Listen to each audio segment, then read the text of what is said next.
Hello everyone, welcome back to the channel. This is your boy Naushad Vali. So నేను మీకు తెలియకపోతే నా పేరు నౌషాద్. నేను వచ్చేసి ఒక థర్డ్ ఇయర్ ఎంబీబీఎస్ స్టూడెంట్ని ఆంధ్రప్రదేశ్ నుంచి.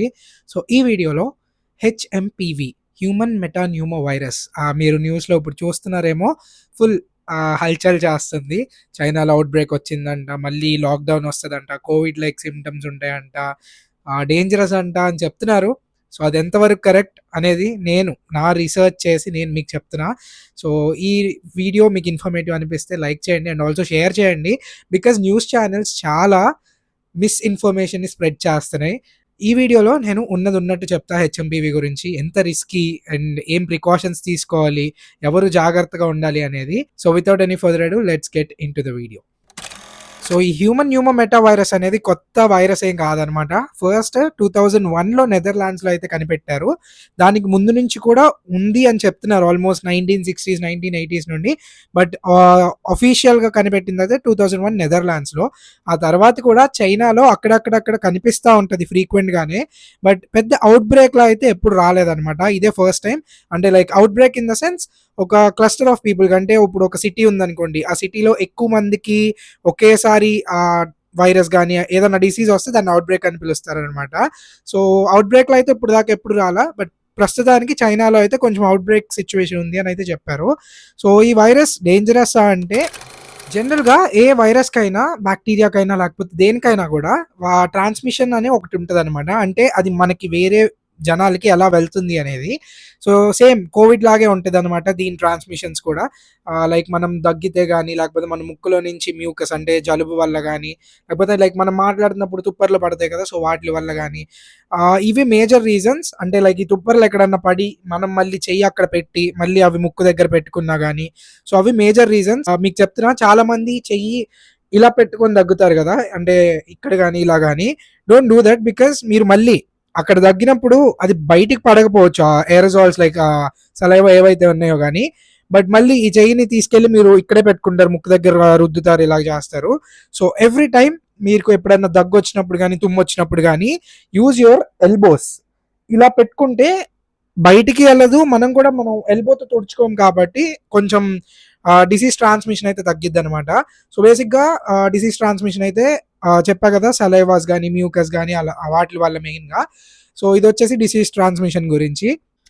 నెక్స్ట్ వచ్చేసి ఇంక్యుబేషన్ పీరియడ్ అనమాట. అంటే ఇప్పుడు ఇంక్యుబేషన్ అంటే, మనం మీకు ఈజీ వర్డ్స్లో చెప్పాలంటే, ఇప్పుడు నార్మల్గా ఎగ్స్ని ఎప్పుడన్నా కోడి ఇంక్యుబేట్ చేస్తుంది అంటారు. అంటే ఏంటి, ఎంత టైంకి పట్టిద్ది హ్యాచ్ అవ్వడానికి అని చెప్పి. అంటే ఇప్పుడు ఇంక్యుబేషన్ పీరియడ్ అంటే, ఇప్పుడు మన లోపలికి ఆ వైరస్ వెళ్ళిద్ది కదా, ఆ వైరస్ బయటికి మనకి తర్వాత సిమ్టమ్స్ చూపించడానికి, సైన్ సిమ్టమ్స్ చూపించడానికి ఎన్ని డేస్ పట్టిద్ది అని చెప్పి.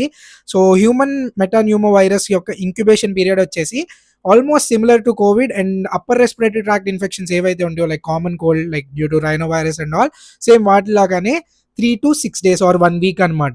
సో మీరు in case of any contact వెళ్ళినా కూడా ఆ వైరస్కి మీకు ఒక 6 days వరకన్నా, 4 to 6 days టైం పట్టిద్ది బయటకి సిమ్టమ్స్ కనిపించడానికి. నెక్స్ట్ వచ్చేసి ఎన్విరాన్మెంటల్ ఫ్యాక్టర్స్. అంటే ఎలాంటి ఎన్విరాన్మెంట్ ఈజీగా వైరస్ స్ప్రెడ్ అవ్వడానికి హెల్ప్ అయ్యిద్ది అనేది. సో జనరల్గా స్ప్రింగ్ ఇంకా winters. Spring in the sense కొంచెం మాన్సూన్ సీజన్, అంటే మాయిస్ట్గా ఉండే సీజన్ కానీ, లేకపోతే టెంపరేచర్స్ కొంచెం తక్కువ ఉండే సీజన్, సమ్మర్లో కాకుండా.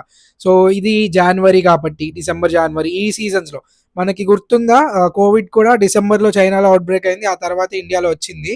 సో టెంపరేచర్స్ తక్కువ ఉన్న సీజన్స్లో కొంచెం ఎక్కువైతే కనిపిస్తుంది ఈ వైరస్. అంటే ఈజీగా స్ప్రెడ్ అవుతుంది అనమాట. కొంచెం హాట్ క్లైమేట్స్లో కొంచెం తక్కువ, అంటే స్ప్రెడ్ అవుతుంది, అస్సలు కాదనట్లే, బట్ కొంచెం రిలేటివ్లీ తక్కువ అనమాట. సో నెక్స్ట్ వచ్చేసి హోస్ట్ ఫ్యాక్టర్స్ అంట. అనమాట. హోస్ట్ ఫ్యాక్టర్స్ అంటే, హోస్ట్ అంటే ఎవరు, మనం. అంటే మన బాడీ మీద అది సిమ్టమ్స్ చూపిస్తుంది కాబట్టి మనం హోస్ట్. అంటే మన బాడీలో ఆ వైరస్ ఉంటుంది కాబట్టి. సో హోస్ట్ ఫ్యాక్టర్స్ వచ్చేసి మెయిన్గా 3 అనమాట. ఒకటి ఇన్ఫాంట్స్ అంటే చిన్న పిల్లలు, ఆల్మోస్ట్ 1 year బిలో ఉన్న పిల్లలు ఎవరైతే ఉంటారో వాళ్ళల్లో ఎక్కువగా అయితే ఈ వైరస్ లైక్ ట్రాన్స్మిట్ అవ్వడానికి ఉంటుంది. అంటే మిగతా అన్ని ఏజ్ గ్రూప్స్లో కూడా అవుతుంది, ట్రాన్స్మిట్ అవుతుంది. బట్ ఈ 3 ఫ్యాక్టర్స్ నేను ఏవైతే చెప్తానో వాళ్ళల్లో కొంచెం సివియర్ అండ్ ఎక్కువ సిమ్టమ్స్ చూపించే ఛాన్సెస్ ఉంటాయి అనమాట. అంటే వీళ్ళకి డేంజరస్ అది. ఒకటి ఇన్ఫాంట్స్ చెప్పా కదా, బిలో 1 ఇయర్ ఆఫ్ ఏజ్, బాగా చిన్నపిల్లలు, పుట్టి సంవత్సరం కూడా అవ్వలేదు ఉంటారు చూసారా వాళ్ళకి. అండ్ ఆ తర్వాత బాగా ఎల్డర్లీ పీపుల్ ఉంటారు కదా, అంటే ఏజ్ 60-65 ప్లస్ ఉంటారు కదా. సో వాళ్ళకి ఈ వైరస్ కొంచెం ఈజీగా ఎఫెక్ట్ అయ్యే ఛాన్స్ ఉంటుంది. అండ్ ఎఫెక్ట్ అయినా కూడా కొంచెం ఎక్కువ సివియారిటీని కాస్ట్ చేసే ఛాన్స్ అయితే ఉంటుంది అనమాట.